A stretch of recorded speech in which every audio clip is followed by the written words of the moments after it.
மீண்டும் ஒரு ஊரடங்க இந்த உலகம் சந்திக்க போகுதா? எபோலா வைரஸ்னு ஒன்று பரவுதுன்னு சொல்றாங்களே, இதுவும் கொரோனா அளவுக்கு தாக்கத்தை ஏற்படுத்துமா? இந்த எபோலா வைரஸ்னா என்ன, WHO என்ன சொல்றாங்க அப்படிங்கறதெல்லாம் நான் சொல்றேன். நான் ஸ்ருதி பாலசுப்ரமணியன், டிஎன்சி தமிழ் செய்தியாளர். மே 16, 2026 அன்னைக்கு உலக சுகாதார அமைப்பு, அதாவது WHO, ஆப்பிரிக்கா நாடான காங்கோ குடியரசு மற்றும் உகாண்டாவில் பரவி வர இந்த எபோலா பாதிப்பை சர்வதேச சுகாதார அவசர நிலை PHEICன்னு அறிவிச்சிருக்காங்க. ஆனா இதுல நம்ம முக்கியமா கவனிக்க வேண்டிய விஷயம் அப்படின்னு பார்த்தோம்னா, இதை எந்த இடத்துலயுமே உலகளவுல ஒரு பெரும் தொற்று, அதாவது பேண்டமிக்னு அவங்க குறிப்பிடவே இல்லை. அப்படி இருக்கிறப்ப எதுக்கு இந்த அவசர நிலை அறிவிப்பு அப்படின்னு பார்த்தோம்னா, இப்போதைக்கு காங்கோ மற்றும் அதன் எல்லை பகுதிகளில் சுமார் 240க்கும் மேற்பட்ட சந்தேகத்திற்குரிய வழக்குகள் மற்றும் 80க்கும் மேற்பட்ட உயிரிழப்புகள் பதிவாயிருக்கு.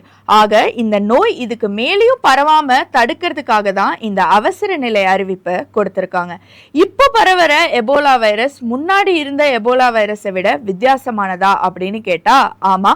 ஏன்னா இந்த முறை பரவற இந்த வைரஸ் பண்டிபுகியோ அப்படிங்கிற ஒரு அரிய வகை எபோலா வைரஸ்னு சொல்றாங்க. பொதுவாக எபோலாவுக்கு இருக்கிற தடுப்பூசிகள் மற்றும் சிகிச்சைகள் இந்த குறிப்பிட்ட பண்டிபுகியோ வகைக்கு இன்னும் முழுமையா கண்டறியப்படலை அப்படின்னும் சொல்றாங்க.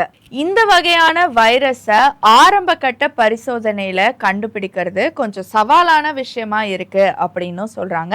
இதெல்லாம் தாண்டி மக்கள் கிட்ட இருக்கிற மிகப்பெரிய பயம் என்ன அப்படின்னு பார்த்தோம்னா, இந்த எபோலா வைரஸும் கொரோனா வைரஸ் மாதிரி காத்துல பரவுதா அப்படின்னு சொல்லிட்டு தான். ஆனா அது உண்மை இல்லை. இந்த எபோலா வைரஸ் காத்துல பரவல.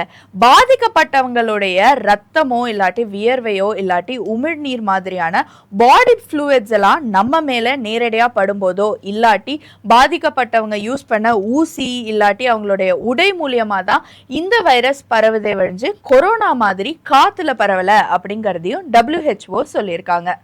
இந்த வைரஸுக்கான அறிகுறிகள் என்னென்ன அப்படின்னு பார்த்தோம்னா, திடீர் காய்ச்சல், கடுமையான உடல் சோர்வு, தசைவலி, தலைவலி மற்றும் தொண்டை வலி அப்படிங்கிற இதெல்லாம் தான் ஆரம்ப கட்ட அறிகுறிகளாகவும், நோய் தீவிரமடையும் போது வாந்தி, வயிற்றுப்போக்கு மற்றும் சில நேரங்களில் உள் அல்லது வெளி இரத்தப்போக்கு ஏற்படலாம்னு சொல்றாங்க.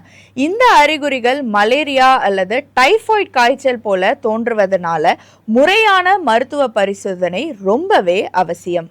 WHO உடைய முக்கியமான பரிந்துரைகள் என்ன அப்படின்னு பார்த்தோம்னா, உலக நாடுகள் யாருமே இந்த சர்வதேச போக்குவரத்துக்கோ இல்லாட்டி வர்த்தகத்துக்கோ எந்த ஒரு தடையோ இல்லாட்டி கட்டுப்பாடோ விதிக்க வேண்டாம் அப்படின்னு சொல்லியிருக்காங்க.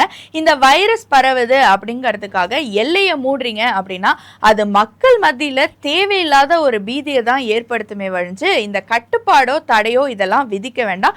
இதை தவிர்த்து என்ன பண்ணலாம் அப்படின்னா, இந்த எல்லைகளில் கண்காணிப்புகளை தீவிரப்படுத்துறது, இந்த மாதிரி யாருக்காவது ஏதாவது பாதிப்பு இருக்கு அந்த மாதிரி ஏதாவது சந்தேகம் வந்தாலே அவங்கள தனிமைப்படுத்துறது, அதே மாதிரி மருத்துவ வசதிகளை இன்னும் இம்ப்ரூவ் பண்ணி தயார் நிலையில வச்சுக்கிறது தான் இதுக்கு ப்ரிகாஷனா இருக்கும். இதை தவிர்த்து இந்த கட்டுப்பாடுகள்லாம் பண்ணாதீங்க அப்படின்னு சொல்லிட்டு தெளிவுபடுத்தியிருக்காங்க.